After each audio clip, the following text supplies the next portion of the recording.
Hello everyone and welcome back to my channel. I took a little bit of a break, but I am so happy to be back today and share with you this easy watercolor flower tutorial. Now we are going to use Arch's 140-pound cold press watercolor paper, Winsor & Newton professional paints, and my favorite Polina bright brush. You can check out the description below for a discount code for the perfect brushes, you guys. Perfect. So you're going to want to start with a very highly concentrated color. Not too watery, not too pigmented, just a really good medium consistency. And then you're going to place dots in a circle on your paper. Now they can be spread far apart, they can be really close, they can be big, they can be small, but you're just going to place the dots and then rinse your brush. After you rinse your brush, you're going to use the water to pull the pigment from each dot out into a petal shape. Now your petal can be any shape that you want. For these particular type of flowers, I'm doing kind of a triangular shape with a more rounded edge for the edge of the petals, and just keeping it really simple and really light. And that is it. It's the easiest watercolor flower you will ever paint. And so I'm going to go through and show you from this top view how I do it again. And really, depending on the amount of pigment that each of your little dots has, the amount of water that you have on your brush, and whether or not you rinse your brush between every single dot, or if you just continue to take the pigment that has gathered on the brush to each new consecutive dot, that will determine how each of your flowers look. So you can see that this flower is a little bit lighter, and that's because my dots were a little bit more concentrated in pigment, so they dried harder line on the paper, and then I used more water, and so they just ended up being a lighter petal. And in this one, I have a watery pigment for the dots, and so the pigment flows a little bit more out into the petals, and it makes a more concentrated petal. So there's benefits to both. It just depends on how you want your flower to look, but really you can do so many things to mix this up while still using this same technique. One of the reasons why this technique is so helpful is all about visualization. Sometimes when we're painting flowers, it's really hard to determine where are these petals going. If I start painting a petal, I might not evenly space them out. And so this really helps give you a guide of where all your petals are going to be and how far apart they need to be spaced so that it looks appealing to your eye and looks good.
Now that we have our little grouping of flowers, we get to add the leaves. I'm keeping them super simple. I'm doing two different types of leaves. This first leaf is what I call the two-stroke method, where you use the tip of the brush and then you push down on the body of the brush to create the shape of the leaf, and then come to the tip of your brush at the very end.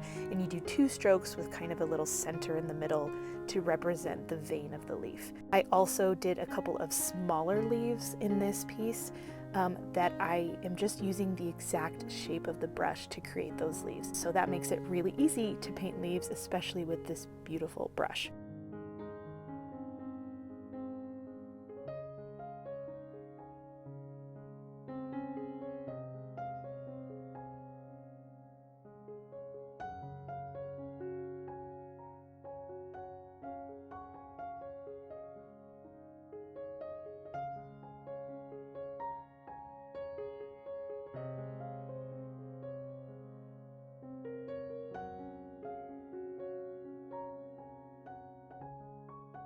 Now we get to paint the centers of our flowers, and I'm using a bright lemon yellow so that it really pops and contrasts against this pink. You can add the yellow center before the flowers are totally dry to get a really nice bleeding effect as the yellow blends into the petals. But for this one, I just waited until the flowers were totally dry to get that beautiful, nice contrast between the yellow and the dark pink.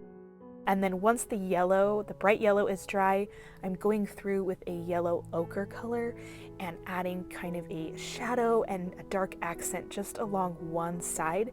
And this really helps bring everything together. It helps it pop, brings a lot of dimension, and finishes off the piece very nicely. And that is it. So let me know in the comments below what you think, because I'm pretty sure this is the easiest flower I have ever painted. And I will see you all next time. Bye.